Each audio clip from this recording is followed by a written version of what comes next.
ಗ್ರಾಮ ಪಂಚಾಯತಿ ಚಿಕ್ಕಮಾಗಡಿ, ತಾಲೂಕು ಶಿಕಾರಿಪುರ, ಜಿಲ್ಲಾ ಶಿವಮೊಗ್ಗ, ಸರ್ಕಾರಿ ಕಿರಿಯ ಪ್ರಾಥಮಿಕ ಶಾಲೆ ಚಿಕ್ಕಮಾಗಡಿ ತಾಂಡದ ಶಾಲೆಗೆ ಗ್ರಾಮ ಪಂಚಾಯತಿ ಅನುದಾನದಡಿಯಲ್ಲಿ ಮಕ್ಕಳಿಗೆ ಶುದ್ಧ ಕುಡಿಯುವ ನೀರಿನ RO ಘಟಕವನ್ನು ಸ್ಥಾಪಿಸಿಕೊಟ್ಟಿದ್ದಾರೆ. ನಮ್ಮೆಲ್ಲ ಮಕ್ಕಳು ಪ್ರತಿದಿನ ಬೆಳಗ್ಗೆ ಮತ್ತು ಮಧ್ಯಾಹ್ನ ಈ RO ಘಟಕದ ಶುದ್ಧ ನೀರನ್ನು ಕುಡಿಯುತ್ತಿದ್ದಾರೆ. ಮಕ್ಕಳ ನೀರು ಹೇಗಿದೆ? ಚೆನ್ನಾಗಿದೆಯಾ? ದಿನ ಇಲ್ಲಿ ತುಂಬ್ಕೊಂಡು ಹೋಗ್ತೀರಾ? ಹಾಂ. ನೀರು ಹೆಚ್ಚಿಗೆ ಕುಡಿಬೇಕಾ ಕಡಿಮೆ ಕುಡಿಬೇಕಾ? ಹಾಂ. ನೀವು ಕಡಿಮೆ ಕುಡಿದ್ರೆ ಏನಾಗುತ್ತೆ ಆರೋಗ್ಯ? ನೋಡಿರಿ, ಒಳ್ಳೆ ಗ್ರಾಮ ಪಂಚಾಯತಿ ನಮಗೆ ಒಳ್ಳೆ ಶುದ್ಧ ನೀರಿನ ಘಟಕ ಸ್ಥಾಪನೆ ಮಾಡಿಕೊಟ್ಟಿದ್ದಾರೆ. ನೀವೆಲ್ಲ ಶುದ್ಧವಾದ ನೀರು ಕುಡಿದು ನಿಮ್ಮ ಆರೋಗ್ಯವನ್ನು ಚೆನ್ನಾಗಿ ಇಟ್ಕೋಬೇಕು, ಹೌದೇ ಇಲ್ಲ?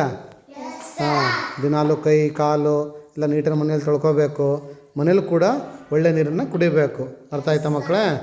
ನೋಡಿರಿ, ನಮಗೆ ಎಷ್ಟು ಒಳ್ಳೆಯ ಒಂದು ಕಾರ್ಯಕ್ರಮದಲ್ಲಿ ನಮಗೊಂದು ಶುದ್ಧ ಕುಡಿಯುವ ನೀರಿನ ಘಟಕವನ್ನು ಸ್ಥಾಪಿಸಿಕೊಟ್ಟಿದ್ದಾರೆ. ಎಲ್ಲ ಅಧಿಕಾರಿ ವೃಂದದವರಿಗೆ, ತಾಲೂಕು ಅಧಿಕಾರಿ ವೃಂದದವರಿಗೆ ತುಂಬ ಹೃದಯದ ಧನ್ಯವಾದಗಳು.